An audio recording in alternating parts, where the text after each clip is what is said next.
Hello guys, welcome back to my YouTube channel. तो कैसे हैं आप लोग? आई होप आप लोग अच्छे होंगे। तो आज मैं पढ़ाने जा रही हूँ वर्धन वंश या हर्षवर्धन का, जो उसमें दिया गया है पेट के एग्जाम में। और आप सबको पता है कि पेट की तैयारी कर रहे हैं, तो ये सीरीज चल रही है जीएस के लिए, जिसमें मैं हिस्ट्री वाला पोर्शन कवर कर रही हूँ। तो आप लोग अगर जुड़ना चाहें तो जुड़ सकते हैं। मैं कम समय में एक ही वीडियो में आपका एक टॉपिक कंप्लीट कराने की पूरी कोशिश करती हूँ, और आई होप आप लोग को समझ में भी आ रहा हो। तो चलो बिना देरी किए स्टार्ट कर लेते हैं इसको। जिसने पहली वीडियो नहीं देखी है वो देख ले, तो इससे आपको और ज़्यादा समझ में आएगा। और अगर ये वीडियो अच्छा लगे तो प्लीज़ लाइक ज़रूर करना, क्योंकि इससे बहुत ज़्यादा मोटिवेशन मिलती है। तो चलो शुरू करते हैं। वर्धन वंश, थानेश्वर या पुष्यभूति वंश भी कह सकते हैं इसको, ठीक है। इसके संस्थापक कौन है? पुष्यभूति हैं। पुष्यभूति ने ही वर्धन वंश की स्थापना की है, और ये वंश थानेश्वर से शुरू हुआ था। और प्रभाकर वर्धन मौखरी वंश के अवंती वर्मन के सामंत थे। प्रभाकर वर्धन के कितने बच्चे थे? 3 बच्चे थे। कौन थे? राजवर्धन, राजश्री, हर्षवर्धन। ठीक है, अब जान लो कि आगे क्या हुआ। तो इनके कुछ मुख्य आक्रमण हुए, जिसमें से एक था हूणों का आक्रमण या हूण आक्रमण। ठीक है, हूण आक्रमण में क्या है, तो राजवर्धन को विफल करने के लिए भेजा। हुआ क्या था कि हूणों के आक्रमण के समय जो ग्रैसवर्मन था ना, वो राजवर्धन को अवंतवर्धन के बेटे को हराने भेजा गया था। जो प्रभाकर वर्धन था, उसकी मृत्यु बंगाल के गौड़ प्रदेश में हो गई थी, बंगाल में। ठीक है, तो प्रभाकर वर्धन की जो पत्नी थी यशोमती, वो सती हो गई। और राजवर्धन ने मालवा के राजा जो देवगुप्त थे उनको भी मार डाला। तो बाद में शशांक ने राजवर्धन को ही मार डाला। ठीक है, तो तुम इतना समझो कि राजवर्धन को विफल करने भेजा था।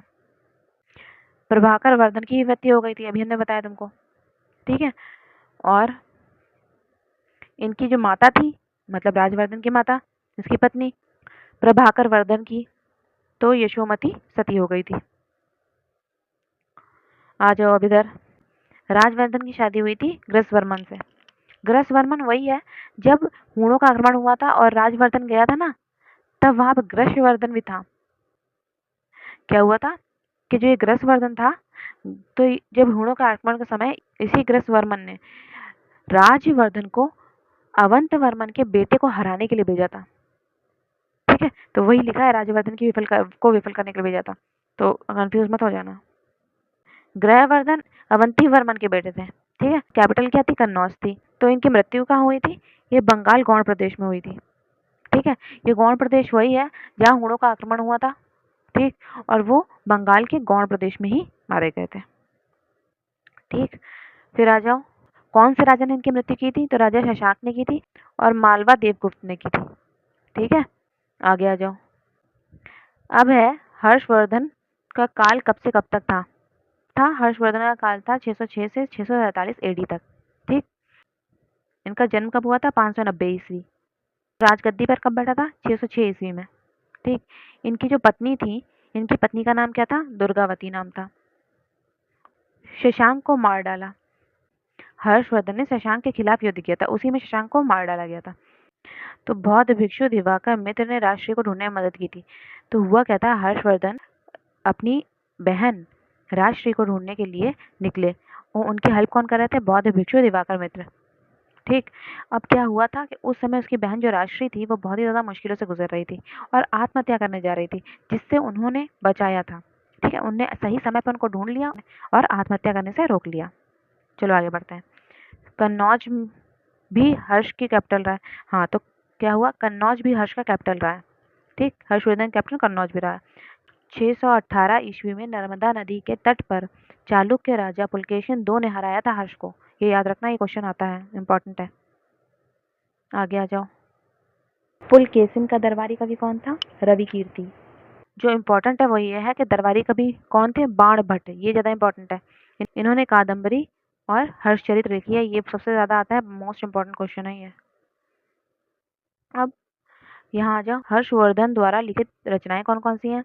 इसने रत्नावली लिखी है, नागानंद लिखी है, और प्रियदर्शिका लिखी है। ये क्वेश्चन आ जाता है। ठीक, और चलो और आगे बढ़ो। अब आए हेंगसवांग। हेंगसवांग 630 से 645 एडी तक रहा। शाक्य मुनि था। यात्रियों का राजकुमार कहा जाता है इसको, प्रिंस ऑफ पिलग्रिम। ठीक है। और 15 वर्ष 18 महीने नालंदा में महायान शाखा का अध्ययन किया है हेंगसवांग ने। कौन है कुलपति? शीलभद्र। बुक कौन सी है इसकी? CU की, बहुत आती है, इंपॉर्टेंट है। हर्ष की चतुर्गिणी सेना है।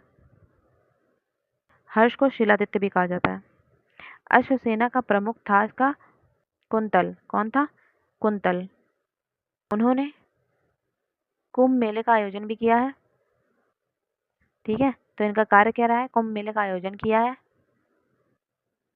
हरिद्वार, नासिक, प्रयाग, उज्जैन, 4 जगह कुंभ होते हैं। महामोक्ष परिषद का आयोजन किया 5 साल, जो मतलब 5 साल तक पूरी चली थी। ठीक है, और इसमें क्या किया जाता था? दान दिया जाता था, तो ये भी दान देता था। ठीक। महाकुंभ 24 साल में एक बार आता है। कुंभ 12 साल में एक बार आता है। अर्धकुंभ 6 साल में एक बार आता है। ठीक है, ये तो आपको पता भी होगा। तो चलो, यहाँ पे खत्म हुआ हर्षवर्धन या वर्धन वंश। अगर आपको ये वीडियो पसंद आई हो तो इसे लाइक ज़रूर करना और अपने दोस्तों के साथ भी शेयर करना। ठीक है, और सब्सक्राइब भी कर देना और घंटी वाला आइकन ज़रूर दबाना। इससे मेरी आने वाली वीडियो सबसे पहले आप तक पहुँचेगी। और इसकी PDF आपको मेरे टेलीग्राम चैनल पे मिल जाएगी, जिसका नाम है टेक इट ईजी। उस पर आपको सब फ्री में मिलेगा, तो आप वहाँ से डाउनलोड करके ये पढ़ सकते हैं बिना नोट्स बनाए। आप इसको 1-2 बार पढ़ लेंगे, आपको बहुत अच्छे से समझ में आ जाएगा। तो चलो, मिलते हैं अगली वीडियो के साथ। Bye bye, take care.